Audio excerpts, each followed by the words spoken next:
ஆந்திராவில் உள்ள 175 சட்டப்பேரவை தொகுதிகளுக்கும் 25 மக்களவை தொகுதிகளுக்கும் ஒரே கட்டமாக நாளை வாக்குப்பதிவு நடைபெற உள்ளது. மாநிலத்தில் உள்ள 26 மாவட்டங்களில் அந்தந்த மாவட்ட தேர்தல் அதிகாரிகள் முன்னிலையில் வாக்கு இயந்திரங்கள் வாக்கு மையங்களுக்கு துப்பாக்கி ஏந்திய போலீஸ் பாதுகாப்புடன் அனுப்பும் பணி நடைபெற்று வருகிறது. இது பற்றிய கூடுதல் விவரங்களை வழங்குவதற்காக செய்தியாளர் ஜெயக்குமார் இணைகிறார். ஜெயக்குமார், நாளை தினம் வாக்குப்பதிவு நடைபெற இருக்கக்கூடிய சூழ்நிலையில் அதற்கான ஏற்பாடுகள் எந்த அளவிற்கு மும்முரமாக நடைபெற்றுக் கொண்டிருக்கிறது?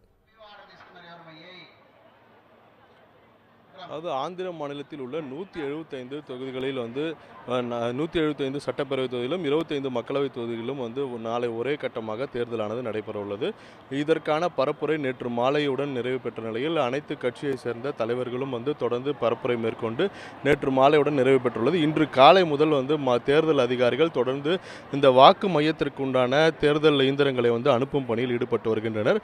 இதற்காக 26 மாவட்டங்களில் அந்தந்த மாவட்ட தேர்தல் அதிகாரிகள் முன்னிலையில் துப்பாக்கி ஏந்திய போலீஸ் பாதுகாப்புடன் அனுப்பும் பணியானது நடைபெற்று வருகிறது. இந்த தொகுதி 175 சட்டப்பேரவை தொகுதிகளில் மொத்தம் 2387 எம்எல்ஏ வேட்பாளர்களும் 454 எம்பி வேட்பாளர்களும் போட்டியில் உள்ளனர். காலை 7 மணிக்கு தொடங்கக்கூடிய வாக்குப்பதிவானது மாலை 6 மணி வரை நடைபெற உள்ளது. இதில் 169 தொகுதிகளில் காலை 7 மணி முதல் மாலை 6 மணி வரை நடைபெறக்கூடிய நிலையில் மாவோயிஸ்டுகள் அதிகமாக உள்ள அரக்கு மற்றும் ரம்பச்சோடவரம், பாடேறு ஆகிய 3 தொகுதிகளில் காலை 7 மணி முதல் மாலை 6 மணியுடன் மாலை 4 மணியுடன் நிறைவு பெறுகிறது. இதேபோன்று சாலூர், பாலக்கொண்டா, குரப்பாம் ஆகிய 3 தொகுதிகளில் காலை 7 மணிக்கு தொடங்கக்கூடிய வாக்குப்பதிவானது மாலை 5 மணியுடன் நிறைவு பெறுகிறது. இந்த தேர்தலை அமைதியான முறையில் நடத்துவதற்காக தமிழகத்திலிருந்து 4500 போலீசாரும், கர்நாடகாவிலிருந்து 3500 போலீசாரும், ஆந்திராவிலிருந்து 45000 போலீசார் பாதுகாப்பு பணியில் ஈடுபட்டுள்ளனர்.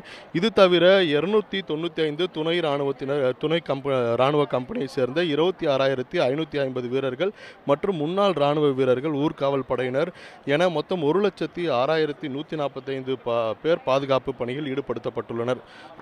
மாநிலத்தில் உள்ள 26 மாவட்டத்தில் மொத்தம் 46,389 வாக்கு மையங்கள் ஏற்பாடு செய்யப்பட்டுள்ளது. இதில் 12,438 வாக்கு மையங்கள் மிக பதற்றமானவை என கண்டறியப்பட்டுள்ளது. 34,551 வாக்கு மையங்களில் நேரடியாக வெப்காஸ்டிங் செய்வதற்கான ஏற்பாடுகளும் செய்யப்பட்டுள்ளது. நாம் இருக்கக்கூடிய இங்கே திருப்பதி தொகுதியில் மாநிலத்திலேயே அதிக வேட்பாளர்கள் கொண்ட தொகுதியாகும். இங்கு 46 வேட்பாளர்கள் களத்தில் உள்ளனர். இதன் காரணமாக ஒவ்வொரு வாக்கு மையத்திலும் 3 இயந்திரங்கள் வைக்கப்பட்டுள்ளது. ஒவ்வொரு வாக்கு இயந்திரத்திலும் 16 வேட்பாளர்கள் மட்டுமே பொருத்தக்கூடிய நிலையில் மொத்தம் 3 இயந்திரங்கள் பயன்படுத்தப்படுவது. இதன் காரணமாக அனைத்து இங்கு உள்ள தேர்தல் அதிகாரிகளுக்கு வாக்கு இயந்திரங்களை வாக்கு மையங்களுக்கு கொண்டு செல்வதற்கான பணியில் தற்பொழுது தீவிரமாக ஈடுபட்டு வருகிறார்கள். ஜெயக்குமார், தகவல்களுக்கு நன்றி. உடனுக்குடன் செய்திகளை தெரிந்து கொள்ள சன் நியூஸ் பெல் ஐகானை கிளிக் பண்ணுங்க.